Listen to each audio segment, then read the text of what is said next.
हे friends, तो आज हम इस चैप्टर का एग्जांपल नंबर 13 डिस्कस करने वाले हैं और इस एग्जांपल के अंदर मुझे 3 पार्ट्स में 3 क्वाड्रेटिक इक्वेशंस गिवन हैं और मुझे कहा गया है कि अगर इन क्वाड्रेटिक इक्वेशंस के रूट्स एग्जिस्ट करते हैं तो मुझे उन्हें फाइंड आउट करना है बाय यूजिंग क्वाड्रेटिक फार्मूला। यानी कि पहले मुझे ये चेक करना होगा कि जो मेरे गिवन क्वाड्रेटिक इक्वेशंस हैं उनके रूट्स एग्जिस्ट भी करते हैं या फिर नहीं, और अगर वो रूट्स एग्जिस्ट करते हैं तो मुझे उन्हें फाइंड आउट करना है बाय यूजिंग क्वाड्रेटिक फार्मूला। चलिए दोस्तों, शुरू करते हैं हमारे सबसे पहले पार्ट के साथ। फ्रेंड्स, फर्स्ट पार्ट के अंदर जो क्वाड्रेटिक इक्वेशन मुझे गिवन है वो है 3x² - 5x + 2 = 0। So friends, quadratic formula का यूज करने के लिए सबसे पहले मैं क्या करूंगा, सबसे पहले मैं अपने a, b और c की वैल्यूज को फाइंड आउट करूंगा अपनी गिवन क्वाड्रेटिक इक्वेशन को standard form of quadratic equation के साथ कंपेयर करके, जो कि होती है ax² + bx + c = 0।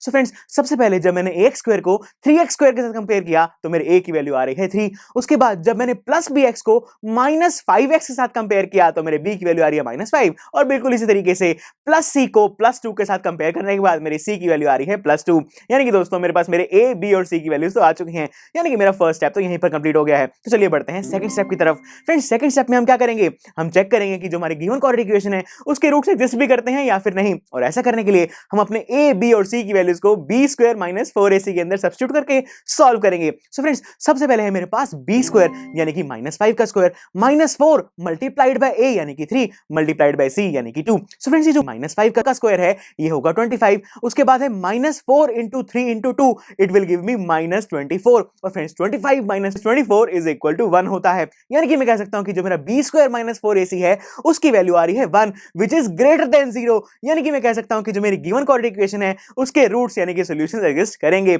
इसका मतलब अब मैं बहुत इजीली अपने क्वाड्रेटिक फार्मूला को अप्लाई करते हुए इस गिवन क्वाड्रेटिक इक्वेशन के सॉल्यूशंस फाइंड आउट कर सकता हूं। तो चलिए दोस्तों, ऐसे ही करते हैं। दोस्तों, जो मेरा क्वाड्रेटिक फार्मूला है वो मुझे क्या बताता है, that x = -b + √b² - 4ac / 2a। तो आइए अब सभी गिवन वैल्यूज को इसके अंदर सब्स्टिट्यूट करते हैं। फ्रेंड्स, सबसे पहले मेरे पास -b, माइनस तो एक b के साथ पहले लगा हुआ है, लेकिन जो मेरा b है इट इज आल्सो -5, वो भी नेगेटिव में है। यानी कि जो मेरा -b आएगा it will be equal to -5। उसके बाद है प्लस माइनस, उसके बाद है √b² - 4ac। फ्रेंड्स, जो b² - 4ac है इसकी वैल्यू तो हम ऑलरेडी फाइंड आउट कर चुके हैं, विच इज इक्वल टू 1। यानी कि √b² - 4ac की जगह मैं √1 लिख सकता हूं डिवाइडेड बाय 2a, और यहां पर a की वैल्यू है 3 यानी कि 2 × 3 आ गया यहां पर। यानी कि दोस्तों मैं देख पा रहा हूं कि मेरे पास सबसे पहले है -5, लेकिन दोस्तों -5 क्या होगा, माइनस माइनस कैंसिल होकर मुझे देंगे +5। उसके बाद plus minus as it is, उसके बाद है √1। दोस्तों √1 तो 1 ही होता है, डिवाइडेड बाय 2 × 3। 2 × 3 क्या होगा,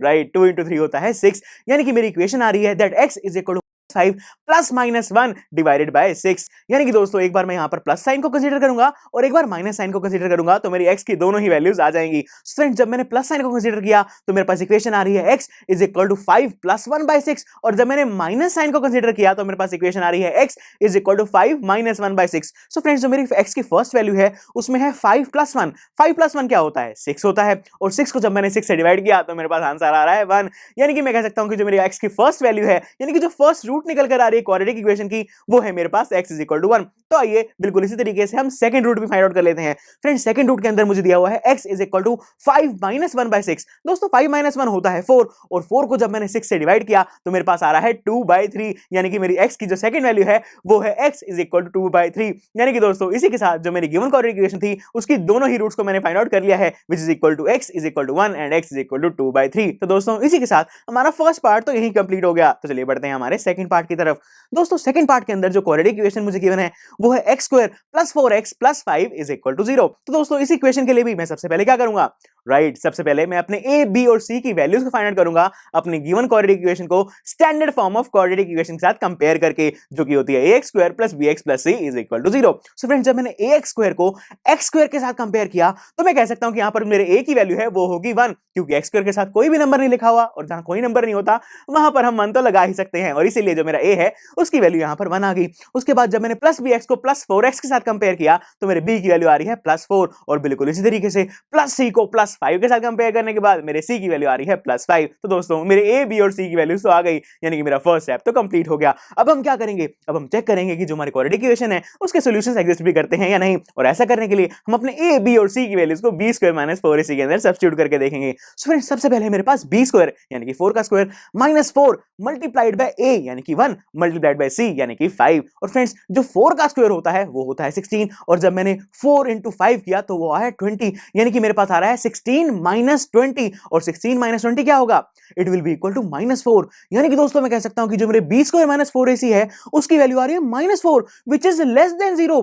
यानी कि दोस्तों जो मेरी गिवन क्वाड्रेटिक इक्वेशन है उसके तो कोई सॉल्यूशंस एग्जिस्ट ही नहीं करेंगे, उसके रूट्स होंगे ही नहीं, क्योंकि मेरे b² - 4ac की वैल्यू लेस देन 0 आ गई है। इसका मतलब मैं इस इक्वेशन को तो सॉल्व ही नहीं कर सकता, यानी कि दोस्तों मुझे इस इक्वेशन को सॉल्व करने की जरूरत ही नहीं है क्योंकि इसके रूट्स एग्जिस्ट ही नहीं करते। तो चलिए दोस्तों ये तो बहुत अच्छा हो गया, अब हम सीधा अपने थर्ड पार्ट की तरफ बढ़ सकते हैं। तो चलिए शुरू करते हैं थर्ड पार्ट के साथ। और थर्ड पार्ट के अंदर जो क्वाड्रेटिक इक्वेशन मुझे गिवन है वो है 2x² - 2√2x + 1 = 0। और इसके अंदर भी मैं सबसे पहले अपने a, b और c की वैल्यूज को फाइंड आउट करने के लिए अपनी गिवन क्वाड्रेटिक इक्वेशन को स्टैंडर्ड फॉर्म के साथ कंपेयर करूंगा, जो कि होती है ax² + bx + c = 0। तो फ्रेंड्स जब मैंने ax² को 2x² के साथ कंपेयर किया तो मेरे a की वैल्यू आ रही है 2।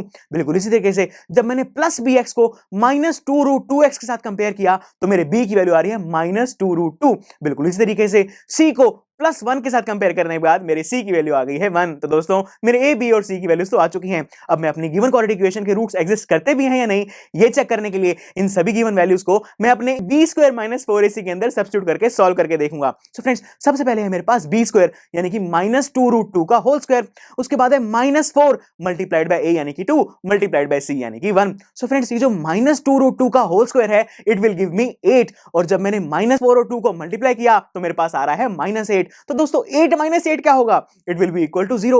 यानी कि मैं कह सकता हूं कि जो मेरा b² - 4ac है उसकी वैल्यू 0 के इक्वल आ रही है। यानी कि दोस्तों जो मेरी गिवन क्वाड्रेटिक इक्वेशन है उसके रूट्स यानी कि सॉल्यूशंस एग्जिस्ट करते हैं, क्योंकि जब मेरा b² - 4ac है जब भी उसकी वैल्यू इक्वल टू या फिर ग्रेटर देन 0 होती है तो मेरे गिवन क्वाड्रेटिक इक्वेशन के रूट्स एग्जिस्ट करते हैं। और क्योंकि यहां पर b² - 4ac की वैल्यू 0 के इक्वल आ रही है तो भी मेरे गिवन इक्वेशन के रूट्स एग्जिस्ट करेंगे ही। इसका मतलब मैं अपने क्वाड्रेटिक फार्मूला का यूज करते हुए बहुत इजीली अपने गिवन क्वाड्रेटिक इक्वेशन के रूट्स फाइंड आउट कर सकता हूं। तो दोस्तों जो क्वाड्रेटिक फार्मूला है वो मुझे क्या बताता है, that x = -b + -√b² - 4ac divided by 2a। तो आइए अपने a, b और c की वैल्यूज को यहां पर सब्स्टिट्यूट करते हैं। फ्रेंड्स सबसे पहले मेरे पास -b, तो दोस्तों b के साथ एक माइनस पहले से लगा हुआ है, और जो मेरी b की वैल्यू है इट इज इक्वल टू -2√2। तो दोस्तों -b की वैल्यू आएगी -2√2, उसके बाद है प्लस माइनस साइन, उसके बाद है √b² - 4ac। लेकिन ये जो b² - 4ac है इसकी वैल्यू तो हम ऑलरेडी फाइंड आउट कर चुके हैं विच इज इक्वल टू 0। तो यानी कि यहां पर आ गया √0, उसके बाद है डिवाइडेड बाय 2a। तो दोस्तों यहां पर a की वैल्यू है 2, तो इसीलिए यहां पर आ गया डिवाइडेड बाय 2 * 2। सो फ्रेंड्स मेरे पास यहां पर सबसे पहले मैं देख पा रहा हूं वो आ रहा है -2√2। तो दोस्तों माइनस माइनस एक दूसरे से कैंसिल हो जाएंगे और मुझे मिलेगा +2√2, उसके बाद प्लस माइनस का साइन है, उसके बाद है √0। दोस्तों √0 भी 0 ही होगा, डिवाइडेड बाय 2a जो कि मुझे गिवन है 2 * 2, और 2 * 2 क्या होता है, राइट, इट इज 4। यानी कि दोस्तों जो मेरी x की वैल्यू आ रही है वो आ रही है x = 2√2 ± 0 डिवाइडेड बाय 4। यानी कि दोस्तों एक बार मुझे प्लस का साइन कंसीडर करना होगा और एक बार माइनस का साइन, और ऐसे करते ही मेरे पास मेरे x की 2 वैल्यूज आ जाएंगी। सो फ्रेंड्स जब मैंने प्लस साइन को कंसीडर किया तो मेरे पास x की वैल्यू आ रही है दैट x = 2√2 + 0 डिवाइडेड बाय 4, और माइनस साइन को कंसीडर करने के बाद मेरी इक्वेशन आ रही है x = 2√2 - 0 डिवाइडेड बाय 4। तो दोस्तों इन दोनों ही वैल्यूज के अंदर हम एक बार +0 कर रहे हैं और एक बार -0 कर रहे हैं। तो दोस्तों किसी भी चीज में 0 ऐड करें या सब्ट्रैक्ट उससे तो कोई फर्क नहीं पड़ता, तो इसलिए मैंने इस 0 को यहां से हटा दिया, और मैं यहां देख पा रहा हूं कि मेरी जो दोनों x की वैल्यूज हैं वो सेम ही आ रही हैं, जो कि है 2√2 डिवाइडेड बाय 4। सो फ्रेंड्स यहां पर जो 2 है उसे मैंने 4 के साथ कैंसिल किया और मेरे x की दोनों ही वैल्यूज आ रही हैं √2 डिवाइडेड बाय 2। तो आपको यहां लग रहा होगा कि हमारा तो आंसर आ चुका है, हमें इसे सॉल्व करने की और जरूरत नहीं है। लेकिन फ्रेंड्स यहां पर ये जो डिवाइड में 2 है इसे मैं √2 * √2 भी लिख सकता हूं ना, इसे और सिंपलीफाई करने के लिए। सो फ्रेंड्स जैसे ही मैंने 2 को √2 * √2 लिखा तो मेरा ऊपर वाला √2 नीचे जो डिवाइड में √2 है उसके साथ कैंसिल हो गया, और जो मेरी x की दोनों ही वैल्यूज आ रही हैं वो आ रही है 1/√2। यानी कि मैं कह सकता हूं कि जो मेरी गिवन क्वाड्रेटिक इक्वेशन है उसकी जो दो रूट्स हैं वो दोनों ही सेम है विच इज इक्वल टू 1/√2। तो दोस्तों इसी के साथ हमने इस क्वेश्चन के अंदर गिवन तीनों ही पार्ट्स को अच्छे से समझ लिया है। तो चलिए फिर आप इन तीनों पार्ट्स को अच्छे से प्रैक्टिस कीजिए और मैं मिलता हूं आपसे अगले लेक्चर में। आई एम श्योर स्टूडेंट्स आपको ये लेक्चर काफी पसंद आया होगा और ऐसे ही मजेदार तरीके से अपने हर एक कॉन्सेप्ट क्लियर करने के लिए डाउनलोड कीजिए पीयू स्टैक ऐप को, जहां पर आपके पास और भी बहुत सारे ऑप्शंस होंगे, जैसे कि back exercise solutions, tip videos, sample papers and much more. So what are you waiting for? Download the app now.